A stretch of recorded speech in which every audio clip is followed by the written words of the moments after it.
दोस्तों नमस्कार। आपका हार्दिक स्वागत है आपके अपने चैनल लीगल आई में। यह अंधकार से प्रकाश की ओर चलने की व्यवस्था का चित्रण करता है।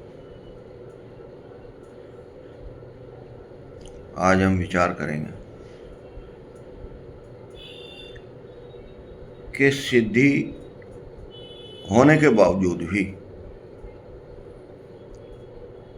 वो फेल क्यों हो जाती है। अगर वो फेल होती है तो हम सिद्धि करें ही क्यों। ये विषय बड़ा विचारणीय है। हर आदमी जीवन काल से मृत्यु काल तक अपने को कॉम्पिटेंट बनाने के लिए तरह तरह की सिद्धियां करता है। उसको पूर्ण रूप से सफलता भी मिल जाती है। ईश्वर उसको आशीर्वाद दे के कन्फर्म भी कर देते हैं कि ये शक्ति तुम्हें अब मिलेगी, आप चाहो तो इसका प्रयोग करो, लेकिन सब्जेक्ट टू कंडीशन। अब ये बड़ा विचित्र विषय है कि सब्जेक्ट टू कंडीशन क्या है। दरअसल सब्जेक्ट टू कंडीशन ये है कि आप पाप और पुण्य की परिभाषा समझ लें। अगर ये परिभाषा आपकी समझ में नहीं आएगी तो जीवन पर्यंत आपको सिद्धि का कोई फायदा नहीं मिलेगा। क्योंकि लॉ ऑफ नेचर और लॉ ऑफ गॉड और लॉ ऑफ ह्यूमन तीनों डिफरेंट चीजें हैं। तीनों के पैरामीटर ही अलग हैं, तीनों के धरातल ही अलग है। हम लॉ ऑफ ह्यूमन में बहुत स्ट्रांग बिलीव रखते हैं, लेकिन लॉ ऑफ नेचर इससे भी सुपीरियर है। वो जब चाहे तब आपके धरातल को बदल सकती है।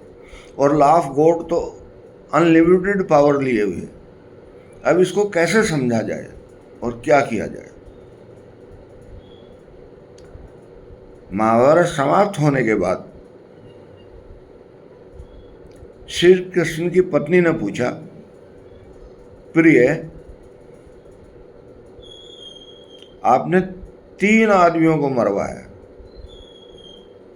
और तीनों को धोखे से मरवाया, क्या ये आपको शोभा देता था? तो उसने कहा, बताइए किसको मरवा दिया मैंने, मैं तो युद्ध किया ही नहीं।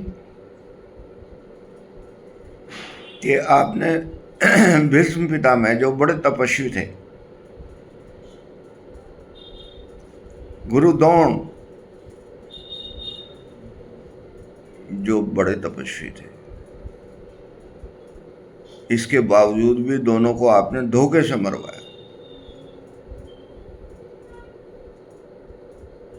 ऐसा क्यों किया आपने? ईश्वर मुस्कुराते हैं और जवाब देते हैं कि प्रिय, इतनी पुण्य आत्माएं भी अगर कोई गलती कर देती हैं तो उसका प्रायश्चित करने का मौका नहीं मिलता, तो उनको मरवाना ही बेहतर है। दोनों के पास वीटो पावर थी। पुत्र वधू का चित्रहरण हो रहा था, उस समय भी इसको पाप की श्रेणी में माना जाता था। महापाप, पाप नहीं, महापाप की श्रेणी में माना जाता था। लेकिन ना इन्होंने वीटो पावर यूज की और ना ईश्वर की सत्ता को माना, और चुपचाप देखते रहे।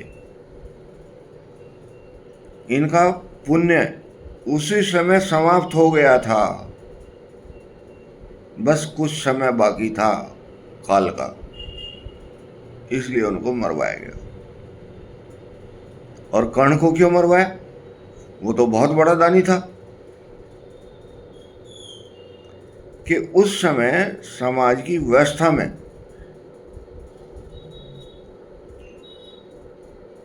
स्त्री को तिरस्कृत करना पाप था। ये भी उस समय में सम्मिलित था, लेकिन इसका पाप कर्म कुछ कम था, क्योंकि इसके पास वीटो पावर नहीं थी। लेकिन जब युद्ध हुआ, अभिमन्यु को प्यास लगी और वो उसका पहिया नीचे दब गया मिट्टी में, और उसने पानी की प्रार्थना की, तो इसने उसको पानी नहीं दिया। उस समय इसका पुण्य खत्म हो गया। इसलिए इनको उस समय के व्यवस्था अनुसार मृत्यु दंड दिया गया। इसलिए मैंने सारी चीजें सबको दी हैं, लेकिन उसके साथ किंतु और परंतु जोड़ दिया है। अगर आप पुण्य के लिए करेंगे तो आपकी सिद्धि बढ़ती जाएगी। आप पाप कर्म करेंगे, आपकी सिद्धि घटती चली जाएगी, और एक दिन वो सिद्धि निष्क्रिय हो जाएगी, जिसके लिए आपने काफी लंबा संघर्ष किया।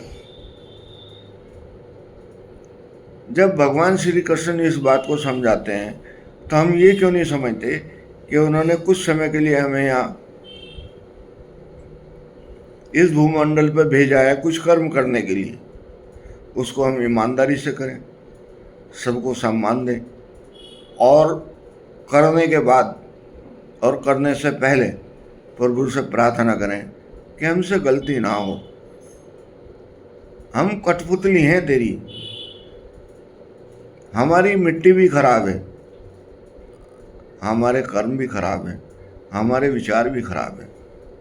आप अपनी कृपा दृष्टि बनाए रखें कि ये तीनों चीज़ें ठीक रहें। हम सुबह शाम पूजा पाठ, ध्यान, जाप करते रहें, ताकि जो मैल हमारी बुद्धि में, आत्मा में आते रहते हैं जाने अनजाने में, उनसे हमें माफ़ी मिलती रहे। नमस्कार।